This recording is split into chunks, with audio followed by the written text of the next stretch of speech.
Once there was a young rat named Arthur, who could never make up his mind. Whenever his friends asked him if he would like to go out with them, he would only answer, I don't know. He wouldn't say yes or no either. He would always shirk making a choice. His aunt Helen said to him, now look here, no one is going to care for you if you carry on like this. You have no more mind than a blade of grass.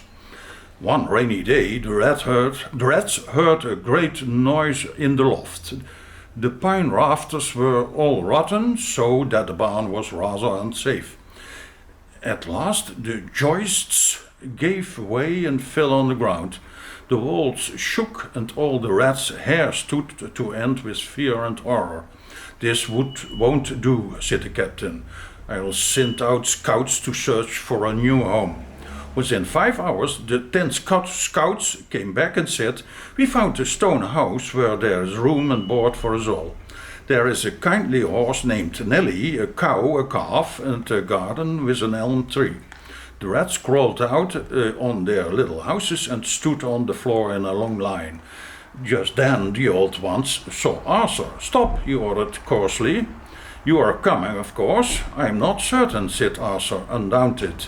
The roof may not come down yet. Well, said the angry old rat, we can't wait for you and to join us. Right about face. March. Arthur stood and watched them hurry away. I think I'll go tomorrow, he calmly said to himself, but then again, I don't know. It's so nice and snug here. That night there was a big crash. In the morning, some men, with some boys and girls, rode up and looked at the barn. One of them moved a board and he saw a young rat, quite dead, half in and half out of his hole.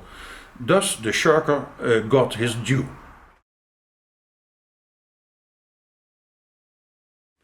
The quick little kitten thinks it bit a pretty big fish. Many of Frit's friends slept in tents and then get drenched by the treacherous weather. I'm going to stop you really quickly. Can you also read the part above where it says like kit, the kit, and then dressed, and yeah. The quick little kitten thinks it bit a pretty big fish. Many of Fred's friends slept in tents and then get drenched by the treacherous weather. The harrowing black cat dashes at many men and likes to land on the plate carriage. The honest swan stops and acknowledges the fox dodging the buzzard wasp. Mother loves butter but comes from the southern countryside. The butcher should put a pudding in the wooden nook to cook. Can't half the staff ask to transfer to the enchanted castle in France? Lawrence often offers Ross a Flemish orange and horrible, strong, frothy Boston coffee. What a text. The early bird preferred the earthy worm. These unique machines teach people to speak and reason. The raven waits until a late day for the great wave to break. Father and Ma sit to calm the facade in the Nevada Plaza. The small walrus caught the hawk in the salty water. The mauve rose slowly grows in Owen's old grove. Beautiful music booms and humans move to the groove. The shy writer types at night to fight the silence in their mind. The spoiled boy hoists the toy from the soil. Mountains of flour crowd the grounds about the house. Deirdre's fear seriously interferes with her ideal career. Beware of scarce fairies, rare mares, and scary prairie bears. The Sahara party marvels at a far star on the safari. Laura's warm aura reforms Thor's horse for the important war.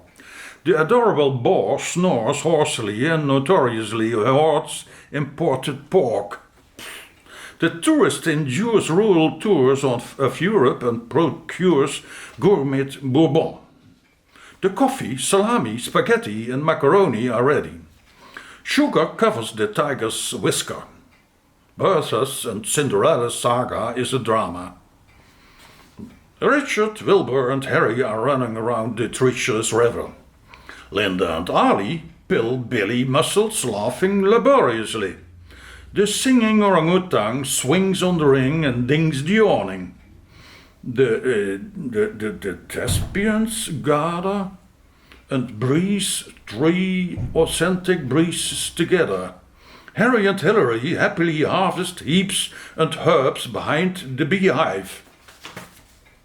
The cute, dutiful blue cuckoo resumes cawing suitable tunes enthusiastically. Will and Drew whistle when the wind blows between the whimsical weeping willows. Mrs. Fanning is walking and hiking in Wyoming.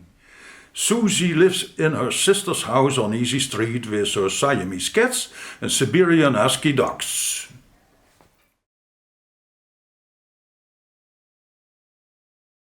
Did for my study the choice to study tax law in Leiden.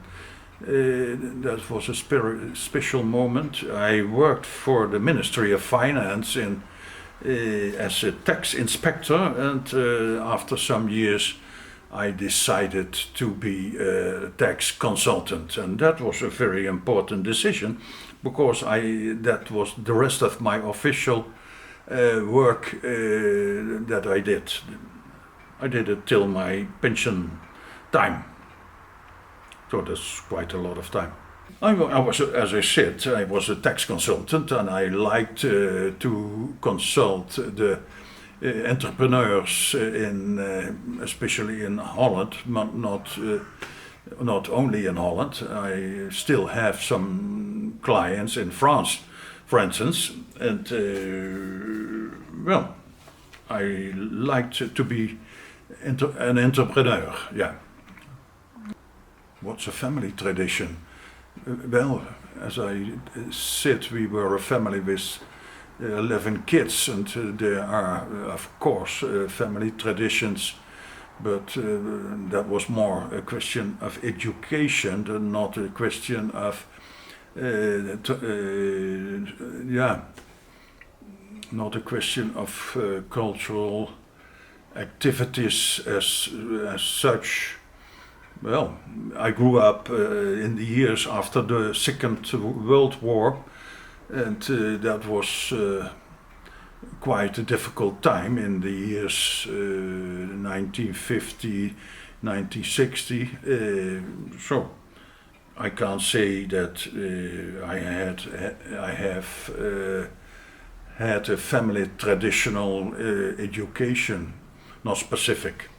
Wel, ik ben opgegroeid in een gezin van 11 kinderen en de opvoeding was niet specifiek bedoeld om cultuuroverdracht tot stand te brengen, maar meer in algemeen opvoedkundige zin. En daar heb ik natuurlijk wel mijn waarden van meegekregen, maar niet cultuurhistorisch bepaald, denk ik.